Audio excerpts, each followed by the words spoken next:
Hello children, let's continue chapter 3 of civics, which is about union legislature. So in this module, first we will be talking about the President of India who lives in Rashtrapati Bhavan. The President of India is the constitutional head. He or she is the first citizen of India. The executive power has been vested in the President. He or she is the nominal or ceremonial head of the state. The executive power is exercised by the President only on the advice of the Council of Ministers. So the President of India, he enjoys a wide range of powers. So you can have a look on the powers of the President given over here. One is executive, second one is legislative, and third one is emergency powers. The President of India, he is the head of the state. He exercises only nominal powers. He is like the Queen of Britain, whose functions are to a large extent ceremonial. The President supervises the overall functioning of all the political institutions. All government activities take place in the name of the President. All laws and major policies or the decisions of the government are issued in his or her name. No bill can become a law without the President's signature. So now we will be talking about the functions of the parliament or the role of the parliament. So selecting the national government, controlling, guiding, informing and law making, these are the main functions of the parliament. These are the union executives which includes President, Vice President and Prime Minister of India, and then Council of Ministers. So Council of Ministers, they are further divided into Cabinet Ministers, Minister of State, Deputy Ministers and Parliamentary Secretariats. So this is about selecting the executive government, that is the main role of the Parliament.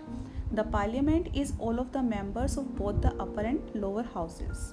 The government is the political party that wins a majority of seats in the lower house in an election. The leader of the political party that forms government will become the Prime Minister.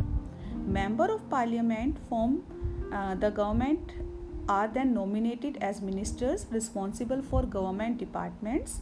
The ministers form a group called the Cabinet, which meets regularly to make decisions about government policies. So it was all about the government, how it is formed in India. This is about the role of opposition parties.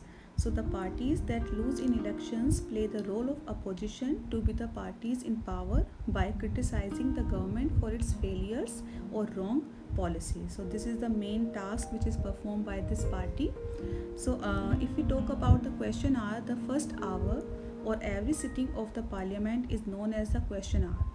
During this period, the ministers, they answer questions sent in the advance by various MPs. Debates over the queries and replies help reveal flaws in the government's policies. So the parliament exercise control over the ministers in such a manner. Through questions, MPs provide information to the people about the working of the government. The government also knows the opinion of the people through their representatives in the parliament. It gets valuable feedback from the people also. The Parliament can impeach and remove the President of India and Vice President of India. It can also recommend the removal of the judges of the Supreme Court and High Court. So all it is done by the process of impeachment, which is a very long process. Enactment of the budget. This is also the main, you can say, the function of the Parliament. This means legalization of the budget. Prepared budget is presented by finance minister to the legislature. The budget is an instrument of parliamentary control over the financial activities of the government.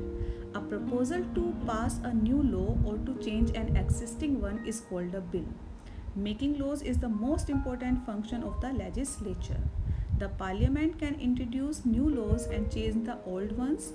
A law is first introduced in the form of a bill. The parliament manages the finance of the country by controlling on government finance. So it divides the powers into three lists, and these are union list, state list and concurrent list. So union list, it includes the issues of national concerns, for example currency, defense. Only union government can make laws on these like issues. Next one is state list. It consists of issues of state concerns only, like housing, transport, etc. And concurrent list, it consists of issues common in both the list, for example education, etc. So it was all about this module.